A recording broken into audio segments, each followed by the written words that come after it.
অনেকদিন হয়ে গেল ভাজা পোড়া খাই না, মনটা কেমন যেন আনচান আনচান করতেছে এই ভাজা পোড়া খাওয়ার জন্য। তাই তো আজকে আমি বানিয়ে ফেললাম মজার মজার গরম গরম সমোচা।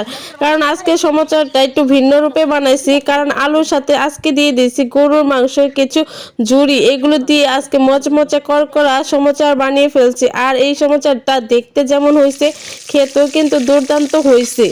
আজকে কিন্তু বিকেল বেলাটা একটু জমে যাবে, কারণ এই গরম গরম সমোচা দিয়ে বিকেলে আড্ডাটা দিলে ভালোই হয়। হ্যালো এভরিওয়ান, আসসালামু আলাইকুম। সবাই কেমন আছেন? আশা করি সবাই অনেক ভালো আছে। তো আমি আল্লাহর রহমতে ভালো আছি। তো আজকে আমার ব্লগ ভিডিওতে থাকছে গরু মাংস দিয়ে সমোচা বানানোর রেসিপি। যাই হোক, প্রথমে আমি এখানে নতুন আলুগুলো ভালো করে ভুজিয়ে করে নিছি। আর এই যে গরু মাংসগুলো আর কিমা আমি আগেই বানিয়ে রাখছিলাম কয়েকদিন আগে। যাই হোক, ওখানে বেশি হয়েছিল, ওগুলো ফ্রিজে রেখেছে দিয়েছিলাম। আর আজকে মনে হলো এগুলো বের করে আর কিছু আলু ভুজি অ্যাড করে দিলে এটা দিয়ে সুন্দর একটা মচমচা সমোচা বানানো যাবে। যাই হোক, এইদিকে আমি কিন্তু আটার ডোটাও করে রাখছিলাম। এখন আমি শুধু রুটিটা বেলে নিচ্ছি। আমি সমোচা যেভাবে বানাই, মানে আমার কাছে যেভাবে সহজ পদ্ধতি লাগে আমি ওইভাবে বানানোর চেষ্টা করছি। একটা বড় করে রুটি বানিয়ে এর মাঝখানে 3 কোণিচ্চা করে একটা শেপ দিয়ে কেটে নিলাম। এখন যে পুরটা তৈরি করে রাখছি এটা এখন এটার ভিতরে একটু একটু করে দিয়ে তারপরে এটা সুন্দর করে মুড়িয়ে দিব। এই যে আমি চামচ দিয়ে অল্প অল্প করে প্রত্যেকটা দিচ্ছি, দেখতে কিন্তু সুন্দরই লাগছে ফুলের মতন। যাই হোক, এটা কিন্তু খুবই ভালো একটা পদ্ধতি, মানে খুব তাড়াতাড়ি সহজভাবে বানানো যায় একসাথে অনেক। আমার হাতে সময় বেশি ছিল না, তাই আমি শর্টকাট পদ্ধতিটা অ্যাপ্লাই করলাম। আর আপনারা যাদের মনে হবে যে আপনার হাতে অল্প সময় আছে, আপনি মজাদার কিছু খেতে চান, তো এইভাবে সমোচাগুলো শর্টকাটে পদ্ধতিতে বানিয়ে ফেলতে পারেন। যাই হোক, যে এখানে কিন্তু আমার সবগুলো পুর দেওয়া শেষ হয়ে গেছে। এখন আমি হাত দিয়ে এগুলো মুড়িয়ে ভালোভাবে আটকিয়ে দিব, যাতে এগুলো ভাজার সময় আর ভিতর থেকে পুরটা বেরিয়ে না আসে। আমি হাত দিয়ে চেপে চেপে সুন্দর করে মুখটা আটকে দিচ্ছি। আর একটা একটা করে সমোচা কিন্তু রেডি হয়ে যাচ্ছে। তো আমার এই পদ্ধতিটা কার কেমন লাগছে জানি না, সমোচা কে কেমনে বানান, আমি এইভাবে বানানোর চেষ্টা করছি কারণ আমার হাতে বেশি সময় ছিল। আমার এই পদ্ধতিটা কার কেমন লাগছে অবশ্যই কমেন্টে জানাবেন। আর এত কষ্ট করে ভিডিও বানায় যারা পুরো ভিডিওটা না দেখে উল্টাপাল্টা কমেন্ট করেন, তাদেরকে কিন্তু আমার একটু ভালো লাগে না। কারণ আপনাদের জন্য আমরা এত কষ্ট করে ভিডিও তৈরি করি, সবাই সবার ভিডিও কিন্তু পুরোটা দেখবো ইনশাল্লাহ। আমি কিন্তু যাদের ভিডিও দেখি সবসময় পুরোটা দেখার চেষ্টা করি, কখনো আমি অল্প ভিডিও দেখে কমেন্ট করি না।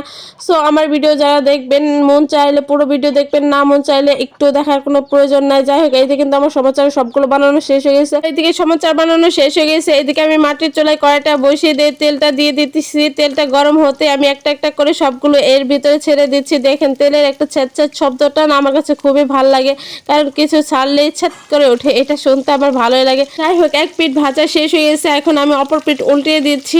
আর এইভাবে কিন্তু জালটা মিডিয়াম সাইজে রাখবেন, কারণ বেশি জাল দিলে এই সমোচাটা পুড়ে যাবে তাড়াতাড়ি আর ভিতরে কাঁচা থাকবে। যাই হোক, আমি সুন্দর করে অল্প অল্প জালে সুন্দর করে উল্টিয়ে পাল্টিয়ে ভেজে নিচ্ছি। এই যে আমার কিন্তু ভাজা প্রায় শেষ হয়ে গেছে, দেখতেই পাচ্ছেন সমোচাগুলো দেখতে কত সুন্দর লাগতেছে। আমার গরম গরম সমোচা ভাজা দেখে যাদের খেতে ইচ্ছা করতেছে সবাইকে আমার বাসায় দাওয়াত রইল। আর আমার রান্না দেখে কিন্তু অনেক আপু ভাইয়ারা খেতে ইচ্ছা করেন, আমি আপনাদের সবাইকে দাওয়াত দিলাম। আপনারা যার যখন ইচ্ছা আমার বাসায় চলে আসবেন, আর আপনাদের এরকম মজার মজার রেসিপি তৈরি করে আমি খাওয়াবো ইনশাল্লাহ, কথা দিলাম। যাই হোক, আমার এদিকে কিন্তু সমোচাগুলো এক এক করে সমোচা ভাজা শেষ হয়েছে, আর বাকিগুলো যেগুলো রয়েছে ওগুলো আমি ভেজে নিব। যাই হোক, সবকিছু ভাজা প্রায় আমার শেষের দিকে, এখন এগুলো পরিবেশন করে খাওয়ার পালা।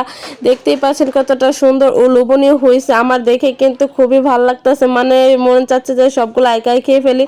যাই হোক, সবাইকে দিয়ে খেতে হবে। আমি প্রথমে টেস্ট করে আপনাদের সাথে রিভিউ দিচ্ছি যে কেমন হচ্ছে। আমি সব কিছু বানিয়ে নিজে আগে রিভিউ দিই, তারপরে সবাইকে খাওয়াই। যাই হোক, খুবই মজা হয়েছে। মাঝখানে যে গরু মাংসের পুরটা দিয়েছি, একটা গরুর মাংস দিয়ে এভাবে সমোচা বানালে খুবই মজা লাগে। গরম সমোচা বিকালবেলা খাচ্ছি, খুবই মজা লাগছে। এর সাথে আমি এখন কিছুটা শসা আর কাঁচামরিচ নিব, কারণ শসা আর কাঁচামরিচ দিলে এগুলো খেতে আরো ভালো লাগে। আর এতক্ষণ যারা আমার ভিডিওটা দেখছো তাদেরকে অসংখ্য ধন্যবাদ। Bye bye, tata.